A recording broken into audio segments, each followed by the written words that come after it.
Good evening from New York. In the wake of September 11th, as the Bush administration prepared to strike against al-Qaeda and its Taliban hosts in Afghanistan, it made a big bet by turning to neighboring Pakistan for help. The fact that Pakistan's ruler, General Pervez Musharraf, is a military dictator was overlooked. When al-Qaeda and the Taliban were rapidly routed, America's faith in General Musharraf seemed to have paid off. Since then, around $10 billion in U.S. aid has flowed to Pakistan, more than half of it for military spending. But now, 6 years after 9/11, bin Laden is nowhere to be found. Most experts think he's in Pakistan. And the Taliban is resurgent. So what does America have to show for its support for General Musharraf? This program has reported extensively before on Pakistan, and we believe it is one of the most important datelines in the world today. As that country prepares now for a presidential election, dissatisfaction with Musharraf has soared. There's a strong sense that the fragile balance between Islamic extremists and moderates within the country could disintegrate. But to understand the deeper currents of unrest pulsating through Pakistan, and to understand why Musharraf's army may not have gone after al-Qaeda quite so ferociously, you need to travel to a part of the country rarely mentioned by Western media. This is the province of Baluchistan, in Pakistan's southwest corner. It is a forbidding landscape where, hidden amidst the mountains and ravines, there's an armed insurrection against the Pakistan government.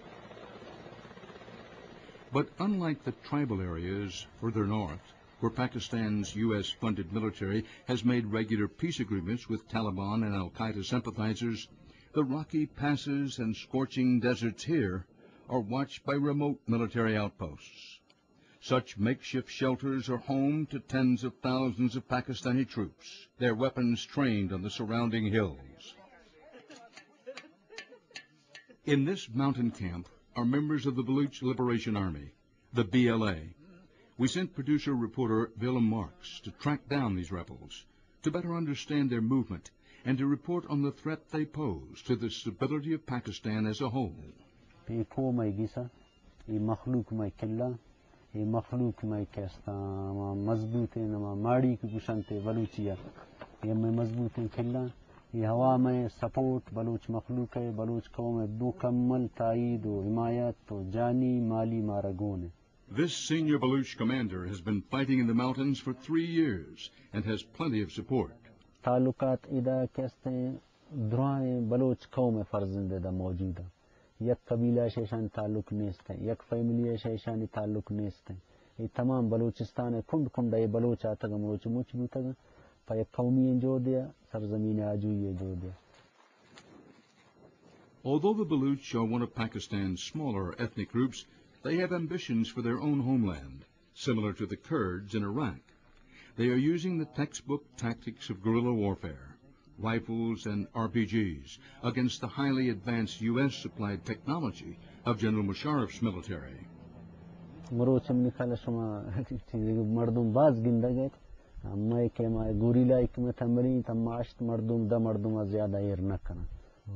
सरमाचारानी BLA तरीका कार हंचें कि आई मन जंग कनो कन आवानी मन वमा एग्जिस्टिंग मुकम्मलें तफसीला मन तरदात न करें परचे अर कमांडर है आई जिंदा यार चीज़ें के अंडर आस्था अमावानी तादाद तरगुश तक बाकी इन तरगुश तक न करें इसी में पार्टी डिसिप्लिन तंजीम कारी वो इसी कैसे हम दुश्मन खातिरा उधर सेफ करने के खातिरा. Like the Kurds in Iraq, the Baluch say they are not driven by religious extremism. Another veteran fighter chafed at any questions about similarities to al-Qaeda and the Taliban. मैं तहरीक प्योर खालिस कौमी आज़ादी तहरीक और माँ तालिबान ने तहरीक है कि मज़हब बुनियाद है मज़हब बेस है बाकायदा मज़म्मत कुत्ता और मज़म्मत करना जाना. These Baluch also told us that they had no relationship with Abdul Malik Rigi, the Iranian Baluch commander who operates inside of Iran and on whom we reported a couple of months ago. They told us that they consider Rigi and his band of followers to be religious extremists. Meanwhile, the BLA's fight is simply with Pakistan's rulers, and it's an ongoing and fiery conflict. The militants say this footage shows an ambush on a Pakistani army convoy. They say that ongoing skirmishes and airstrikes have left dozens of civilians dead, some of them children.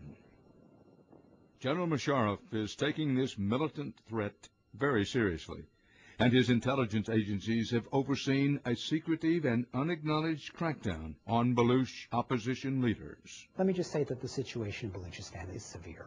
There have been hundreds of opposition figures who have been detained.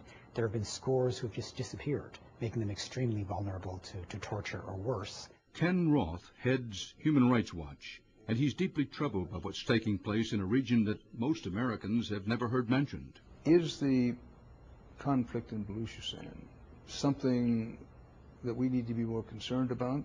I think the United States should be deeply concerned about what's happening in Balochistan. First, because the U.S. taxpayer is, in essence, underwriting the repression that is taking place in Balochistan. Have you considered that to be a fact? Well, there's no question that the United States is sending huge amounts of resources to the Pakistani military. And there's no question that the Pakistani military is engaged in a very ugly counterinsurgency campaign in Balochistan. So in that sense, I think it's beyond dispute that the U.S. taxpayer, at least via the U.S. government, is complicit in what's going on in Balochistan. What's going on in Balochistan is much more than an armed insurrection. The region is rich in natural gas reserves, and for decades, the local population has complained that they see little financial return for their own communities.